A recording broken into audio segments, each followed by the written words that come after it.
Hello everyone, welcome to our digital library. आज हम बृहत्त्रयी के अनुसार मनुष्यों में पाए जाने वाले विष के वेगों के लक्षण को देखेंगे। इसके पहले मैं अगत तंत्र के बहुत से वीडियोस बना चुकी हूँ। इस वीडियो में आचार्य चरक ने, सुश्रुत ने और बागभट्ट ने विष को यदि किसी ने विष को खा लिया है या उसकी बॉडी में विष चला गया है, उसके बाद कितने वेग लक्षण होते हैं, यदि चिकित्सा नहीं की गई तो टोटल कितने वेगों के बाद उसकी मृत्यु होती है, इसका वर्णन किया है। और कौन से वेग में किस धातु की विकृति होने के बाद क्या लक्षण दिखाई देते हैं, वो भी इस चार्ट से हम कंपेयर करके पढ़ सकते हैं। आचार्य चरक ने टोटल 8 वेग माने हैं। प्रथम वेग में रस धातु की विकृति, द्वितीय में रक्त, इस तरीके से 7 वेग तक रस, रक्त, मांस, मेद, अस्थि, मज्जा और शुक्र, लास्ट में शुक्र धातु की विकृति उन्होंने मानी है। और 8वां वेग केवल आचार्य चरक ने माना है, जिसमें उन्होंने हृदय में इस यानी जो विष है वो हृदय में जाकर ओज को विकृत कर देता है और व्यक्ति की मृत्यु हो जाती है। यानी आचार्य चरक ने टोटल 8 वेग माने हैं और रस धातु से प्रथम वेग की उत्पत्ति मानी है। लेकिन आचार्य सुश्रुत और बागभट्ट ने टोटल 7 वेगों का ही वर्णन किया है। उन्होंने बोला है कि 7वें वेग में जो व्यक्ति है उसकी मृत्यु हो जाती है। और इन्होंने रस धातु को नहीं माना, यानी उन्होंने प्रथम वेग में रक्त धातु की विकृति से स्टार्टिंग की है। यानी प्रथम में रक्त की, द्वितीय में मांस की, देन मेद, अस्थि, मज्जा, शुक्र, एंड लास्ट में 7वें वेग में जाकर हृदय में स्थित होकर पर ओज को नष्ट कर देता है और व्यक्ति की मृत्यु हो जाती है। तो ये कॉन्सेप्ट आपको ध्यान रखना है कि आचार्य चरक ने टोटल 8 वेग माने हैं। प्रथम वेग में रस की विकृति से स्टार्टिंग की है और आचार्य सुश्रुत और बागभट्ट ने टोटल 7 वेग ही माने हैं और प्रथम वेग में रक्त धातु की विकृति से स्टार्टिंग की है। अब देखते हैं वेग। प्रथम वेग रस, रक्त, यौन, अंतरस तथा क्लाम कृत अतिक्रम्य रक्ते प्रथम वेगा, ये डल्हर ने कहा है। आचार्य चरक ने कहे हैं कि रस धातु की विकृति से तृष्णा, मोह, तृष्णा यानी थ्रस्ट, मोह यानी स्टूपर, यानी व्यक्ति जो है वो किसी एक चीज के लिए पागल सा हो जाता है। दंत हर्ष, increased sensitivity of teeth. Then Acharya Sushruta ने जीभ श्याव वर्ण की, ब्लूइश डिस्कलरेशन और जकराहट यानी स्टिफनेस से युक्त, मूर्छा यानी फैंटिंग। और आचार्य बागभट्ट ने जीभ में कालापन यानी ब्लैकिशनेस ऑफ टंग एंड स्तब्धता यानी स्टिफनेस, बेहोशी यानी फैंटिंग और घबराहट यानी एंग्जाइटी बताई है। और प्रथम वेग में क्या लक्षण बताए हैं आचार्य चरक ने, तो प्रसेक यानी प्रोफ्यूज सलाइवेशन, वमन यानी वोमिटिंग, क्लम यानी सुस्ती या फटिगनेस आदि। आचार्य सुश्रुत ने प्रथम वेग में श्वास यानी डिस्निया का भी वर्णन किया है और आचार्य बागभट्ट ने क्लम यानी कंफ्यूजन और वमन यानी वोमिटिंग प्रथम वेग में बताया है। द्वितीय वेग में आचार्य डल्हर ने रक्त, मांसियों, अंतरस तथा कलाम इति क्रम्य द्वितीय इसका वर्णन किया। यानी आचार्य सुश्रुत या डल्हर का बोले तो उन्होंने सप्त कलाओं के आधार पर वेगों का वर्णन किया है।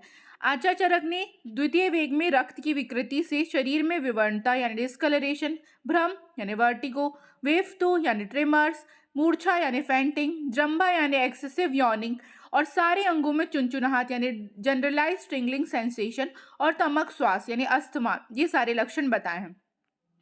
आचार्य सुश्रुत ने कंप यानी ट्रेमर्स, अंगों में शिथिलता लैक्सिटी, दाह यानी बर्निंग सेंसेशन, गले में पीड़ा यानी थ्रॉट पेन, आमाशय में पहुंचने पर विष से हृदय प्रदेश में वेदना यानी पेन इन कार्डिक रीजन होना बताया है।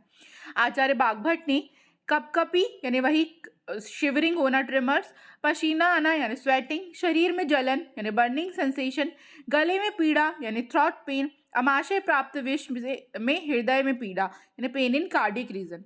तृतीय वेग में डल्लर ने मांस में दोष, अंतरस तथा कलाम अतिक्रम्य तृतीया बोला है। आचार्य चरक ने मांस धातु की विकृति से शरीर में मंडल उभर आने यानी अर्टिकेरिया, कंडू यानी ईचिंग, शवथु यानी स्वेलिंग, कोट यानी स्किन रैशेस आदि का वर्णन किया है। आचार्य सुश्रुत ने तालुशोष यानी ड्राइनेस ऑफ पैलेट, आमाशय में तीव्र सूल, सीवियर एब्डोमिनल पेन, नेत्रों में विवर्णता यानी डिस्कलरेशन, हरापन यानी ग्रीनिश डिस्कलरेशन और शोथ यानी इडीमा का वर्णन तृतीय वेग के अंतर्गत किया है। आचार्य बागभट्ट ने तालु सूखना यानी ड्राइनेस ऑफ पैलेट, प्यास यानी थ्रस्ट, आमाशय में असहन सूल यानी सीवियर एब्डोमिनल पेन, आंखों का दुर्बल होना यानी लॉस ऑफ विजुअल एक्टिविटी, नेत्र गोलक हरे रंग के दिखाई देते हैं। ग्रीनिश डिस्कलरेशन ऑफ आईज, आंखों पर सूजन यानी ऑर्बिटल एडिमा, पक्वाशय प्राप्त विष में सुई चुभ होने की सी पीड़ा होती है यानी प्रिंकलिंग सेंसेशन होता है, और हिचकी हिकअप्स आती है, खांसी, कफ और अंतड़ियों में गुड़गुड़ाहट यानी बॉर्बोगिमी, ये सारे लक्षण तृतीय वेग में आचार्य बागभट्ट ने बताए हैं। नेक्स्ट आता है चतुर्थ वेग। चतुर्थ वेग में मेद कफयोंतर स्तन कलाम इति क्रम्य चतुर्था डल्लर ने बोला है, आचार्य चरक ने वातादि दोषों के अधिक कुपित हो जाने से दाह यानी बर्निंग सेंसेशन, छर्दी यानी वोमिटिंग, अंगों में शूल, मेलाइस और मूर्छा यानी फेंटिंग आदि लक्षण बताए हैं। आचार्य सुश्रुत ने पक्वाशय और अमाशय में पहुंचने पर विष में सूची भेदवत पीड़ा यानी प्रिकलिंग पेन, हिक्का यानी हिकअप्स, कास यानी कफ, आंतों में गुड़गुड़ाहट और सिर में भारीपन यानी हैवीनेस ऑफ हेड बताया है। आचार्य बागभट्ट ने सिर प्रदेश में अत्यंत भारीपन यानी हैवीनेस ऑफ हेड रीजन का अनुभव बताया। पंचम वेग कफ पुरीश्यो अंतरस तथा कलम अति क्रांत्यम पंचमा डल्लर ने कहा है, आचार्य चरक ने दृष्टि मंडलों के दूषित हो जाने से कोई भी वस्तु नील वर्ण यानी ब्लूइश कलर की दिखाई देती है। तमाम प्रवेश यानी ब्लैकआउट्स। आचार्य सुश्रुत ने कफ का श्राव यानी एक्सक्रीशन ऑफ म्यूकस, विवरणता यानी पैलर, संधिशूल यानी आर्थलेजिया, सर्वदोष प्रकोप और पक्वाशय में वेदना यानी लोअर एब्डोमिनल पेन बताया है। आचार्य बागभट्ट ने मुख से निरंतर लार का आना यानी प्रोफ्यूज सलाइवेशन, शरीर का विशेषकर मुखमंडल का वर्ण विकृत होना, लॉस ऑफ कॉम्प्लेक्शन, पर्वों में फटने की जैसी पीड़ा का होना, ब्रेकिंग पेन इन जॉइंट, वात आदि तीनों दोषों का प्रकोपित होना और मलाशय में पीड़ा यानी कोलिक होना बताया है। षष्ठम वेग में आचार्य डल्लर ने पुरीश पित्योर अंतरस्थम कलाम अतिक्रांत्यम षष्ठम ये कहा है। आचार्य चरक ने हिकअप्स ये एक लक्षण बताया है। आचार्य सुश्रुत ने बुद्धि विभ्रंश यानी स्ट्यूपर, तीव्र अतिसार, प्रोफ्यूज डायरिया, कंधे यानी शोल्डर, पीठ यानी बैक और कमर यानी वेस्ट में पेन और श्वास अवरोध यानी डिस्निया बताया है।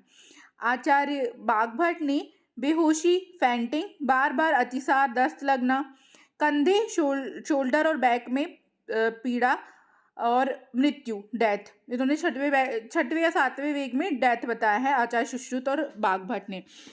आचार्य चरक ने सप्तम वेग में पित्त शुक्रियोंतर कलाम इति क्रम्य सप्तम इति डल्लड़ यानी इन्होंने स्कंद भंग ड्रॉपिंग शोल्डर का वर्णन किया है और अष्टम वेग में इन्होंने डेथ मानी है। हमें पीजी के हिसाब से कुछ कुछ पॉइंट्स याद रखने हैं कि आचार्य चरक ने रस से स्टार्टिंग की है, आचार्य सुश्रुत ने रक्त से स्टार्टिंग किया, आचार्य बागभट्ट ने भी रक्त से स्टार्टिंग की है, आचार्य डल्लड़ ने कलाओं के अनुसार वेगों का वर्णन किया है। Thank you so much. Stay connected with our digital library for more videos. मैं इसी तरीके के gynae, obs, pedia, instruments, modern और आयुर्वेद दोनों पोर्शन रेगुलरली अपलोड कर रही हूँ, तो आप प्लेलिस्ट से जाकर देख सकते हैं। चैनल को सब्सक्राइब करें, बेल आइकन को प्रेस करें ताकि आपको नोटिफिकेशन तुरंत मिल जाए। Thank you.